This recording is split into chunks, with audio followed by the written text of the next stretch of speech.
I have a lot of stories I could tell about what I've done to beat up the left.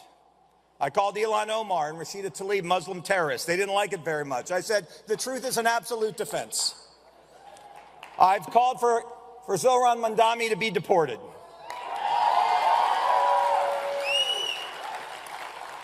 The only thing I want to see him running for is his gate at JFK on the deportation flight to Uganda. And I think we have to face a hard truth. If you think about, look at the polling in New York. When people who just moved here to become citizens are voting in a diametrically opposed way to people who were born here, it means that we have failed as a country to have immigration for those who share our values. We need to go back and take a hard look at those things. The extreme elements of the Conservative Party have turned into a nightmare for the Muslim community here and abroad. But the shit hasn't hit the fan yet. Things are about to get a whole lot worse, I suspect. Israeli aggression has no limits. In fact, during even a Hamas ceasefire, which Israel agreed to, they're breaking their own ceasefire and continuing onward in slaughtering the defenseless population that is still summarily existing in Gaza City, Gaza.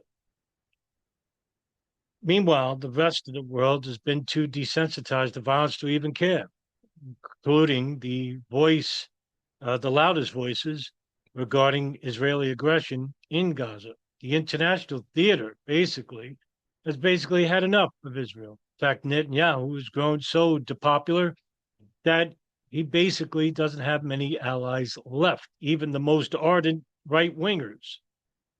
Nevertheless, here in the States, there is a split, as I suspected 2 years ago, as I've been telling you in previous videos. The Conservative Party, the Republican Party itself, split right almost down the middle when it comes to Israel. And I saw this voice 2 years back. A small voice it was, with the Groypers under Nick Fuentes, now has the ear of Tucker Carlson, a major leading conservative figure, but also congressional figures. Marjorie Taylor Greene, even the Vice President J.D. Vance have grown weary of the Israeli-Gaza problem, which seems to have no end. And when you have congressional figures like Randy Fine, which I showed in the beginning, you're not going to have a shortage of pro-Zionists serving in Congress itself. But when they're too busy talking about Israel, the domestic problems of everyday Americans go unheeded. And this is the reason why the people have grown suspect over the dual loyalty, citizenship, and loyalties regarding the Israeli government itself. Stuck in the middle are the Israeli citizens who are going to be victimized in the future, I fear, by these anti-Jews parading as anti-Zionists themselves. But let's get right down to the point of the article today. Palestinian death toll in Gaza tops 69,000. That's recorded.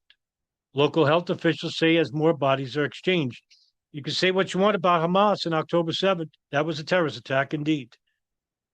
But the Israeli government, along with the Israeli military, are now far worse when it comes to the moral crime in response to the terrorist attack. In fact, it overshadows the terrorist attack now. If this was basically against a superpower, this country would be destroyed. And because it's Israel, and because the United States is backing Israel, who's going to respond? Well, I'll tell you who. In previous videos, I said before, the Islamists themselves, who are using these videos as propaganda to conduct a future terrorist attack. I mean, it doesn't take a rocket scientist to think about this. We're not escaping from this. In fact, the Islamists are being supported by the United States, specifically in Syria, not so much in Afghanistan, because the Taliban are there. But Al-Qaeda's there too. And it just so happened that we left billions of dollars of weapons behind that country, and now they're armed to the teeth. What do you think? They're just not going to do nothing? I mean, these are not Gulf leaders from the United Arab Emirates or Saudi Arabia or, Bahrain, right? They're not going to do nothing because the United States supports them, and they're the biggest backers of the biggest purchasers of American-made weapons. Not to mention that the United States gets a favorable price per gallon of oil. Gaza health officials said Saturday that 69,000 Palestinians have been killed in the Israel-Hamas war so far. Israel and Hamas completed the latest exchange of bodies under the terms of the tenuous ceasefire agreement, which Israel broke. The latest jump in deaths is attributed to more bodies being recovered under the rubble in the devastated strip once the ceasefire began on October 10th, and also because previously unidentified bodies were identified. It includes Palestinians killed by strikes on the territory since it took hold attacks that Israel says to take out the remaining militants. So Israeli thinking here, the government's thinking, is that we'll kill 500 civilians to get to that one Hamas terrorist. To them, that this is feasible, right? And we have racist people here in the United States who hate Muslims, like Randy Fine, Tom Cotton, Lindsey Graham, these reprehensible fucking figures, right? And then you have a percentage of people within the Republican Party, these all really fucking alt-right. I'm not even going to compare them to traditional conservative values because they don't exist anymore, not in this party. But these people come out in viral media and they basically have voiced their opinion quite boldly, saying Muslims should be deported. Now that Zohar Mamdani is the mayor of New York, here you have this fat fuck, Randy Fine, basically calling him for his forced expulsion from the United States, even though he's an American citizen. And then you have people under this banner of anti-Muslims. These are, people who are against immigration to begin with because they see America as white and right. And these people basically use the religion under Jesus Christ as a shield. And these people aren't Christian. They are fanatics. In fact, they share so much in common with the jihadists that they hate that I don't know why they don't band together. They believe in a caliphate themselves. Much like their Wahhabi brethren, they believe that America should be Christian, should be white, should be run by religious law. Well, guess fucking what? So does the Taliban in Afghanistan. I don't see you running over there. I mean, you share more in common with them. I don't know why you call them an enemy. Meanwhile, Zoran Mamdani is a Shia Muslim. He is not an extremist. You could call him a communist and a socialist. So fucking what? You're a nationalist.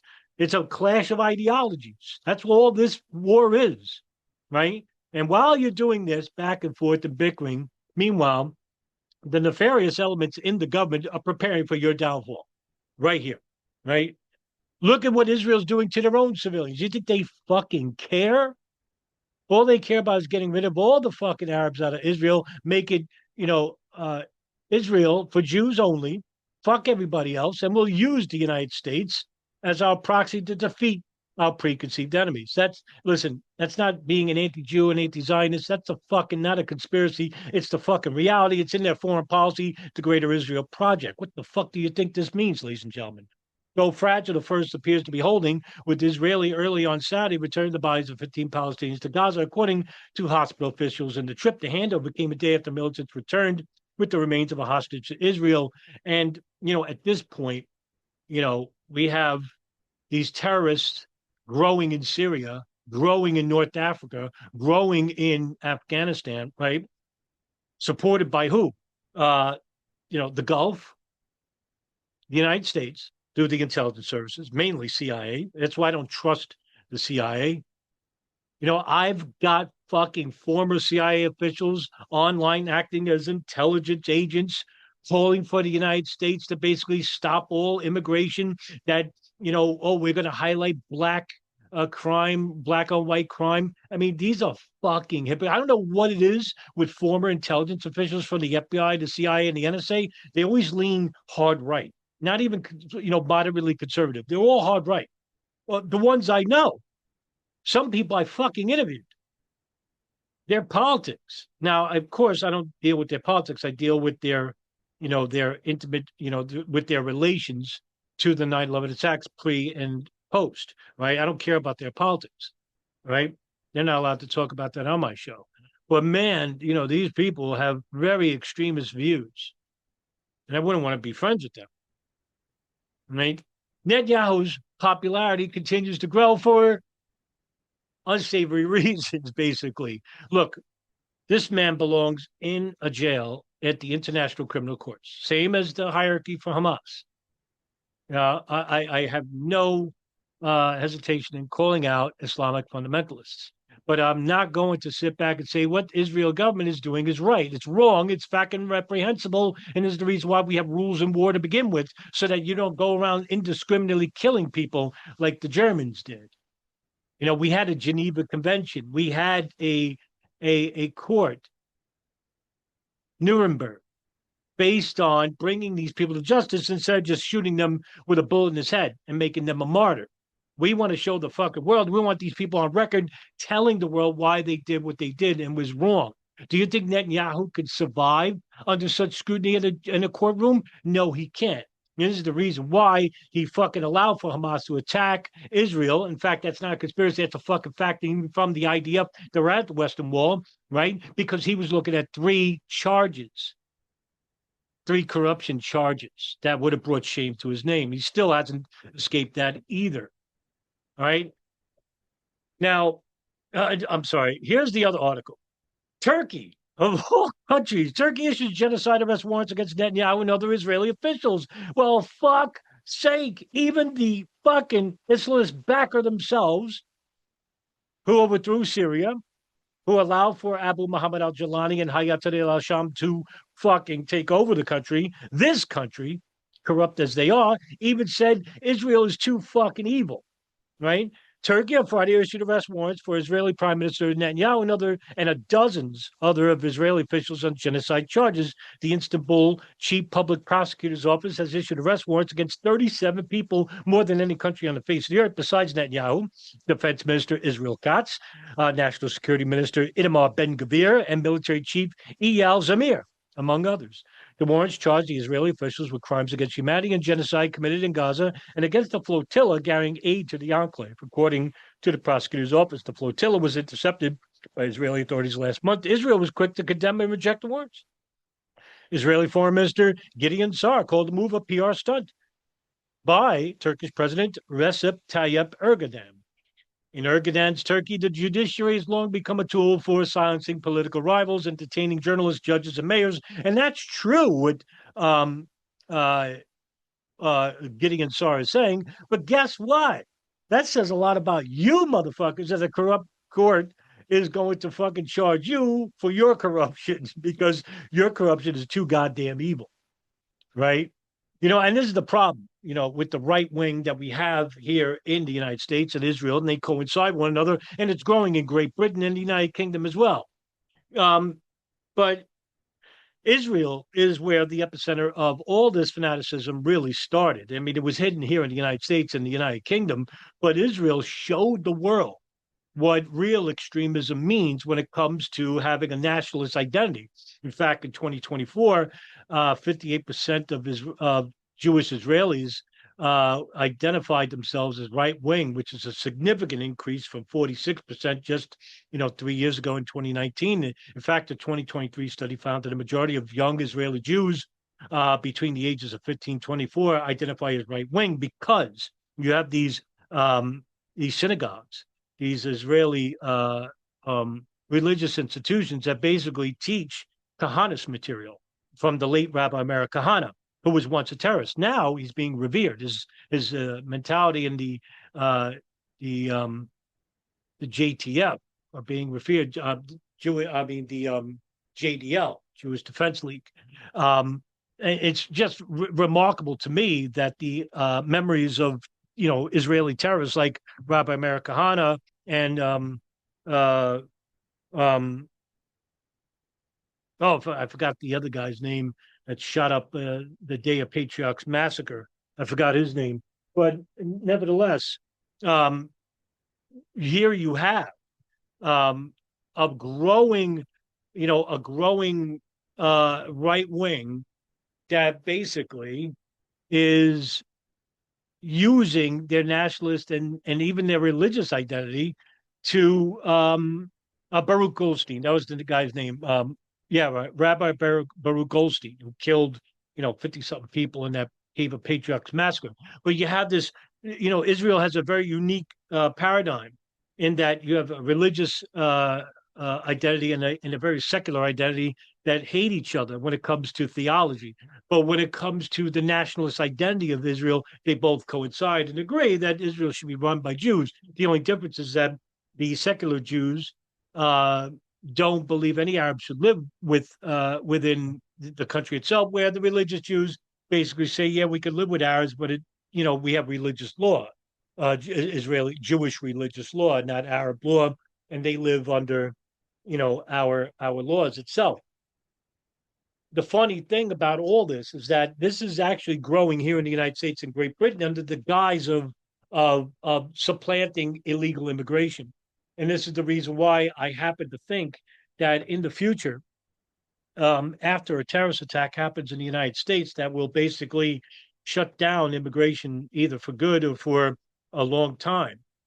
This will begin the nationalist identity here in the states that's growing within a certain populace, specifically the conservatives who want an end to immigration, and also now growing. They don't need any other ideology that goes against the word of Christ, so to speak. And so this identity is being replaced um, by this more extreme, I'm not going to call it right or left. It's this insane mentality that America needs to be white, it needs to be conservative, it needs to hold to principles that are not compatible with any other religion or any other political ideology, and that it has to be conservative and white and religious. And this is what's written in Project 2024. Yeah, Trump is not behind it, but I'll tell you who's behind it. You have big major corporations that are behind it, and religious institutions that basically are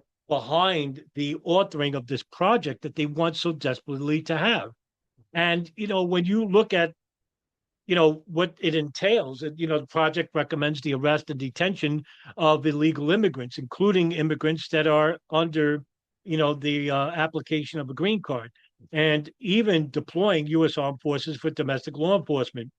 And this is really a dangerous time, because the plan also proposes enacting laws supported only by the Christian right, such as criminalizing the sending and receiving of abortion, and even birth control medicine, and eliminating, the need for contraceptives, and also banning porn. And this is just the beginning, because what they'll do is just take away the rights and civil liberties of people that, if they want to, look at porn, they want to use contraceptive, they can. You have the right to basically say no or yes to any of these things. It's called free will. These people don't believe in free will, even though they believe that God gave them free will. But this is what happens when you believe that God gave you the right to do these things in the first place. They use the name of God. These people I would happen to say, these people don't believe in God, that they are secularist, that they're just demented. Now, I'm atheist. I'm not, I don't believe in, the Abrahamic gods, even though I think there is an elevated, entity that, transcends, basic, simple human thought. But as for the Abrahamic gods, I'm an atheist. And,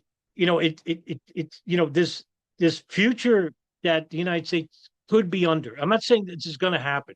I'm not saying Project 2024. Oh, I'm sorry, Project 2025. I'm not saying that this is going to happen, but boy, are the pieces moving in that direction. Now, the only thing that basically could interrupt it is basically say that the World Court arrests Netanyahu and Ben Gvir and ends the Kahanist mentality in Israel. Basically, the civilians of Israel overcome this, really right-wing mentality, and this traditional aspect of conservative comes back, and ends the war for Gaza, takes down the walls in West Bank and Gaza, and says to the world themselves, the Israeli government says, look, we know we did wrong to the Palestinians, and we're looking forward to a new future. And we want everybody to be involved, right? This might bring a reverberating effect here in the States. It may not. We may be too far gone. I happen to think that we're almost to that point where we're too far gone. I could see a glimmer of light in this because the Americans could say, well, look, if they're willing to do that, why aren't we willing to say, the hell with this duopoly in politics? Why don't we get rid of it and start a new government in a new world? And then maybe the flicker of lights will turn on and then spread all about the world because they'll finally realize that, hey, it can happen. If the Jews and Arabs could live together in harmony, it can happen. If the nefarious elements of government can be eliminated in terms of being brought to justice in front of a court and shown that their extremist ideologies, whether it's of the left or right, mentality, that they can see that they were wrong and that we could prosecute these people in the future and bring about, a new world and a new change that we could live together, then, hey, man, now we're talking, right? But boys are going to take a lot. Now, I'm a pessimist, so I'm always thinking the worst. And every day, this is my mentality, is that every day I'm thinking of the worst aspects that could possibly happen against the people by the government and the intelligence services, which is being used as the corridor between the government and terrorist attacks for itself, right? I happen to think that the worst has to happen, and that from the ashes we could rebuild, because the people will say we've had enough. We're not there yet. We're not there yet.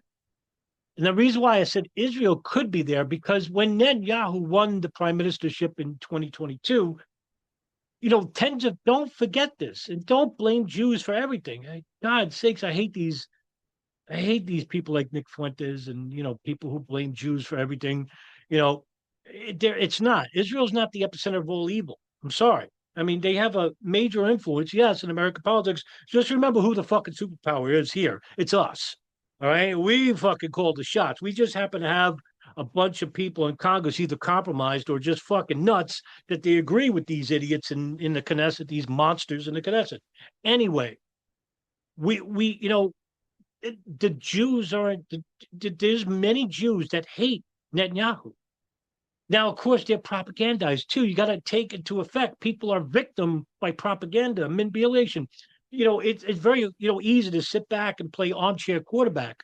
But when you think about it, if you grew up in, say, Hebron or Jenin, or fucking, in Jerusalem, and you're born to, say, an Orthodox parent, you really don't have much of a fucking say in, how you grow up, because you're growing up in a kibbutz and you're fucking learning the Torah, the Talmud, the Jewish encyclopedia, and you're fucking brainwashed. Your parents are brainwashed. Your fucking elders are brainwashed. Your teachers are brainwashed, and they're all fucking, where's the out, right? Well, he's got to see the fucking world and say, hey, wait a minute, I wasn't taught this and that. Well, that's what's happening here. We're being sheltered in the United States. We don't go out anymore. We order everything from Amazon and eBay. We don't fucking commiserate anymore. We're fucking fractured. I never seen the country more fractured at any time in my life.